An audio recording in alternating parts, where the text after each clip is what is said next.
melalam dua rumah di kawasan padat penduduk di Jalan Kakak Tua, Kecamatan Memajang, Kota Makassar, Sulawesi Selatan pada Senin 13 Januari 2025.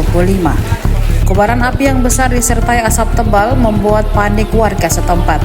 Tim Dinas Pemadam Kebakaran dan Penyelamatan Kota Makassar tiba di lokasi langsung melakukan penyemprotan air.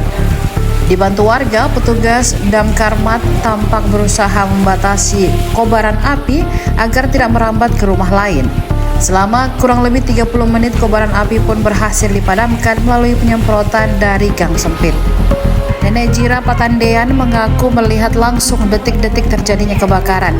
Ia mengatakan saat itu dirinya hendak pergi membeli gorengan ketika melihat tanda-tanda kebakaran. Melihat kobaran api yang semakin membesar, Jira pun panik dan berteriak untuk memperingatkan warga sekitar. Warga pun berbondong-bondong keluar dari rumah dan menghampiri lokasi kebakaran.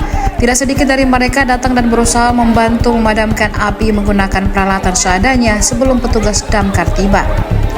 Beberapa warga lainnya mengevakuasi barang berharga yang ada di dalam rumah dekat dengan lokasi kebakaran. Meski tak ada korban jiwa, hingga saat ini belum ada laporan resmi mengenai penyebab kebakaran maupun jumlah kerugian yang ditimbulkan. Saya kan mau beli pisang ubi goreng, belum bisa buka mobil belum.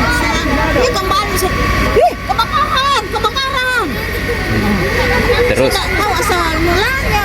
langsung datang warga semua. Orang namanya suara itu biar tidak pakai ahli asal, karena suaranya datang semua orang. Saya bilang kebakaran. Jam berapa itu, Bu? Kira-kira? Baru-baru ini masih ada begitu di sana. Bisa bagaimana nolong? Aku bisa dari saya pasrah mamut. Download Tribun X sekarang, menghadirkan lokal menjadi Indonesia.